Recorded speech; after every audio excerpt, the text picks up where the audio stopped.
Y'all want me? Drew Ali is a master plagiarist and one of the more profound literary thieves of the 20th century. And I got that out of some books, but I just had to bring it streetwise. That's what they say. First, I just want to reiterate the point I made earlier about this guy's deceptive tactics. He claimed to have gotten his information from some books that the Prophet Drew Ali was a master plagiarist, but he never cites the books, although he has citation for most of his arguments that he is presenting. People, you have been hoodwinked, bamboozled, gypped, jerked. This guy has pretty much came on the scene and lied to you.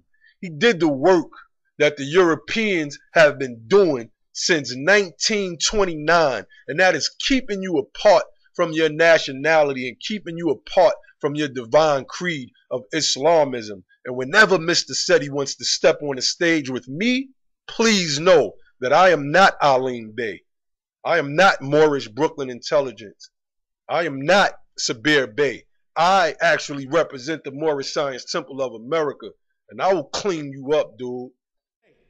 Chapters 2 and 19 from the Aquarian Gospel of Jesus Christ by Levi. Chapters 20 through 44 from Unto Thee I Grant. And they say chapters 1, and I mean, that ain't much. 45 through 48 originally by Noble Drew Ali. So they suppose. So you can, if you want it, I know you ain't gonna go through all these chapters, but this is how it's broken down. How the chapters in the Circle 7 Quran correspond with the chapters in the Aquarian Gospel of Jesus Christ. There it is. If you have to go back and do your research, I gave it to you. Now let us get into detail with this particular subject of plagiarism. Firstly, Noble Drew Ali never claimed authorship of the Moorish Quran. The very front of the book says, divinely prepared by the noble prophet Drew Ali. Let us look up the standard definition of prepared. Prepare. To make ready beforehand for some purpose, use, or activity. Prepare food for dinner. To put in a proper state of mind is prepared to listen. To work out the details of or plan in advance. Preparing a campaign strategy. To put together or compound. Prepare a prescription or prepare a meal. So here we see that prepare simply means to compound from different sources. The subject here is Moorish science based on the ancient lessons of our forefathers, which are only taught in the mystery schools and European secret societies. This is why Levi, a Freemason, was able to compile the missing years of Jesus, because it was based on actual records kept in India based on Prophet Jesus' travels.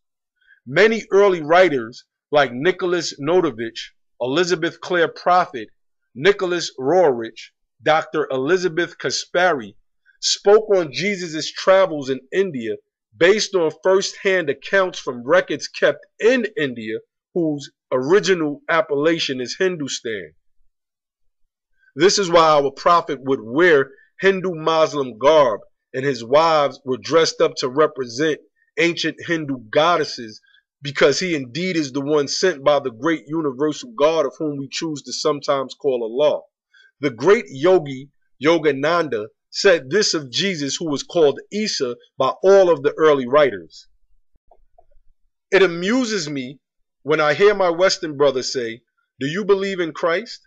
I always say, "Jesus Christ," and I picture him in my mind as he really was, Oriental Christ. Many painters have tried to give him blue eyes and light hair, but he was a pure Oriental, and you of the West have taken from an enslaved nation. Jesus Christ is your preceptor and the greatest gift of all, spiritual freedom, taught by this great Oriental.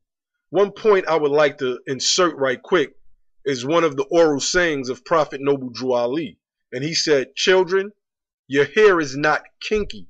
It is woolly, like your brother Jesus's." Now, why did the yogi Yogananda call him an Oriental? The same reason why the Prophet Noble Drew Ali called us Asiatics, because it is the same exact term. According to the book written by T.R. Reid called Confucius Lives Next Door, What Living in the East Teaches Us About Living in the West, we cite, the peoples of ancient Asia, Chinese, Japanese, Indians, Persians, Arabs, etc., never conceived the idea of Asia simply because they did not see themselves collectively in the perspective. They were vastly varied civilizations contrary to ancient European belief. So we see that the term Asia or Orient has nothing to do per se with the genetic makeup of a people, as people like Dr. York has taught his students, in spite of all of these actual facts, remain obstinate to the truth. The term Orient particularly includes regions that used to be known as Persia, Mesopotamia, Asia Minor, and Egypt, and it literally means the East. The use of the word for rising to refer to the East, where the sun rises, has analogs from many languages. Compare the terms Levant, which is French for rising. Anatolia means the same, rising. Mizrahi in the Hebrew means sunrise. Shak in the Arabic means the same exact thing. And we get to Asia, which means land of the rising sun. Herodotus was quoted as saying that he was puzzled as to why three women's names were used to describe one enormous and substantial landmass, Europe, Asia, and Libya, referring to Africa. And this is why unlearned men and women try to equate the Moorish science with the Theosophical Society and other such organizations like the Freemasons, the Shriners, the Rosicrucians, etc., out of pure ignorance, because if anybody studies the Moorish science doctrine, they will see that the prophet succinctly says, I have come to take the cover off of all the secret societies. And thus the compilation of the Moorish Quran retains the secrets of these organizations and the secret word of Freemasonry.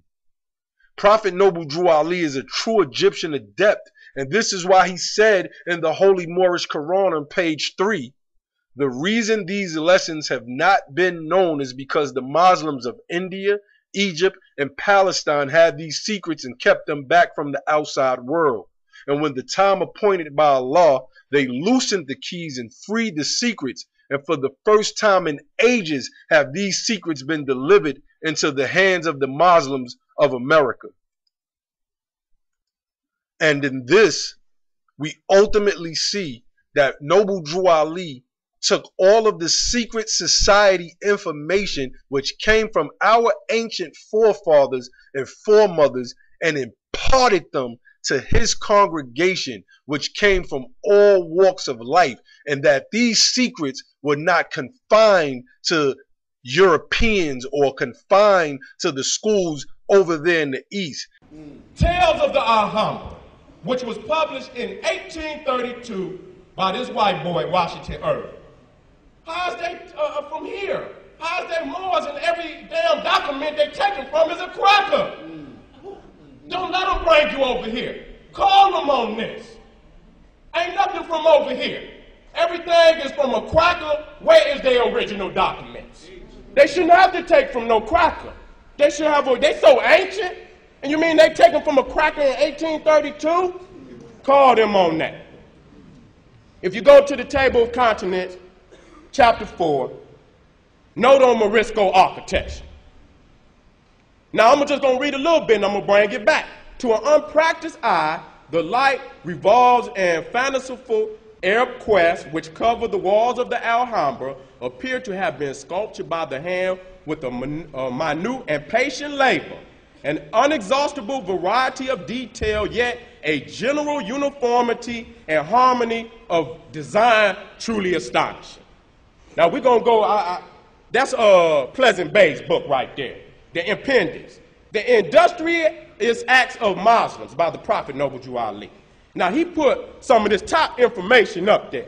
But if you get right here They originated the beauties of the Alhambra, and to an unpracticed eye, the light reliefs and fanciful Arab squares which cover the walls of the Alhambra appear to have been sculptured by the hand, with a minute and patient labor and unexhaustible variety of detail, yet a general ununiformity and harmony of design truly astonishing. Wow. But it go all the way down. You's a thief! Now I will ultimately show that this Seti guy is just a flagrant agent of confusion. He only read part of that text. Anyone familiar with this text knows that the prophet was indeed reading from the Alhambra and other sources. How do we prove this? In the text of the Industrious Acts of the Muslims, it says, "The primitive colors alone were used," says Ford, "by the Egyptians, Greeks, and Arabs in the early period of art, and they prevail in the Alhambra wherever the artist has been Arabic or Moorish." Of course, Seti would have seen this because he read it, but he ignored it, and to make the argument because he knew that you would never read it, skip that portion. If Noble Drew Ali had claimed authorship of this portion of the text, surely he would not have to mention a man named Ford, obviously speaking of him in third person. Let's be real. And to my Nation of Islam heads, no, that is not W.D. Ford. So don't go there. Now, about the book Unto Thee I Grant. Again, Seti and many unlearned so-called scholars make the argument that this is a Rosicrucian text, and this assertion is just false. When we go to the website, of which link I have up on the screen, which houses the electronic version of the book Unto Thee I Grant, we quote the following. Authorship. As indicated in the preface, the authorship of this book is uncertain. From clues in the text, it has been suggested by 20th century scholars familiar with archaeological discoveries in Egypt that most of the book was written sometime after 1360 BCE by Amenhotep IV, Pharaoh of Egypt, or by some of his successors in the great Egyptian school of mysticism.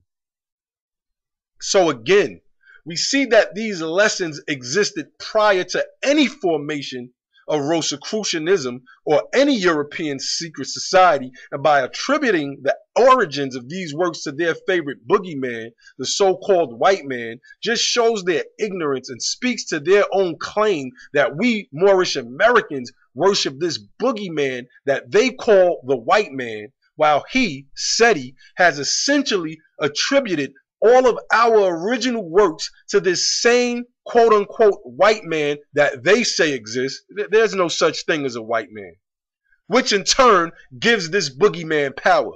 It is they who worship this man. Moorish science teaches us that man shall not worship man. Man shall worship Allah, the Holy One, Islam. I think I'm Chief Malik, J. Lewis Bay, Washington. I claim to make one nation under law. Real moles know the prophet is the effing law.